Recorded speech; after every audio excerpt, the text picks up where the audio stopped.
Je vous rassure, RTE a pensé effacer le maximum de travaux visibles durant l'été. Bien sûr, ne pas effrayer les touristes avec la proximité d'un grand camping sur place.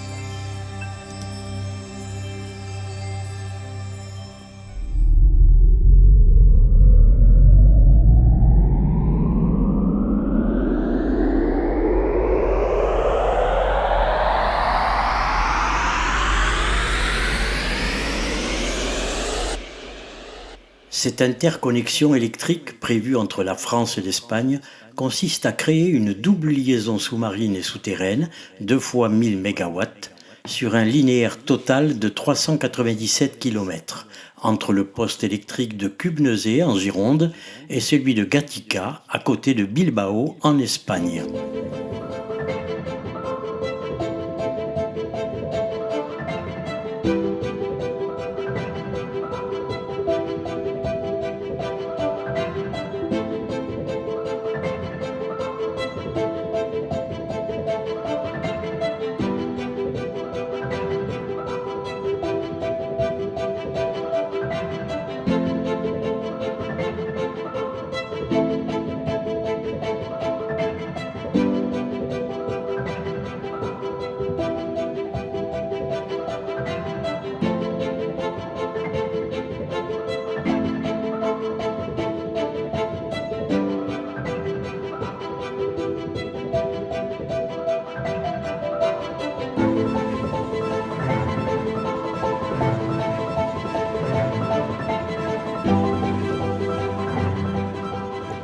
Cette ligne sous-marine, ne pouvant passer dans le gouffre de Cabreton, c'est un tronçon de 2 liaisons souterraines d'environ 27 km qui est en travaux actuellement entre Seignos et Cabreton.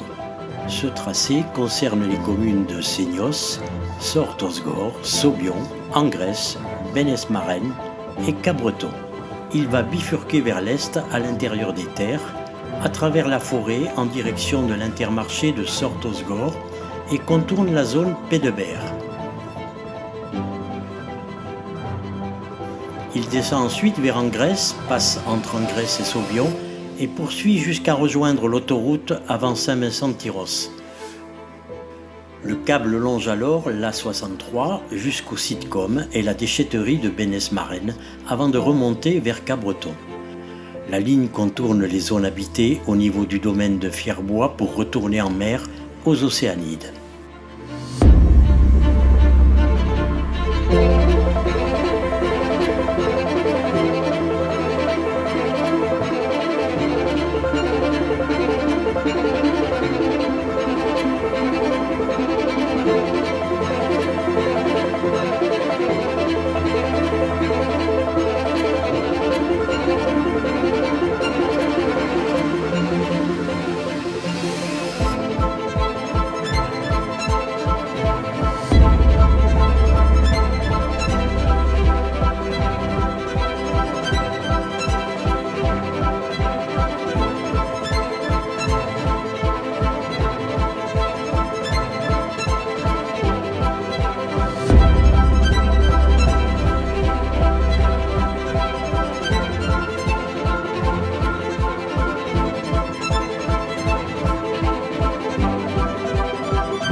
RTE a revu sa copie pour ce tracé grâce à l'action du collectif Stop THT 40, créé en 2021 et structuré en association LAE, Landes Aquitaine Environnement.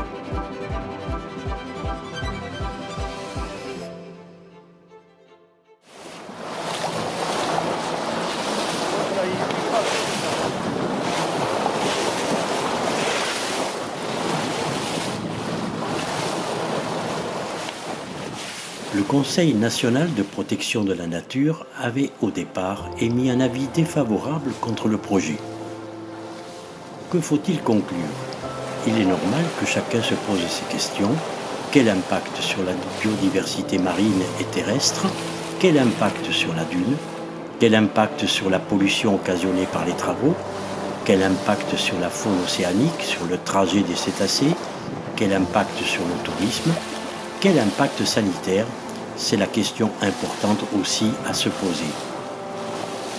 Si à l'issue des travaux, aucun ouvrage ne sera visible dans les Landes, si c'est un record absolu de puissance pour des interconnexions souterraines en courant continu, aucune étude sanitaire n'a pu être réalisée à ce jour, donc les mesures exigées sur ce champ électromagnétique occasionné ne pourront se faire qu'à l'ouverture de la ligne prévue en 2028.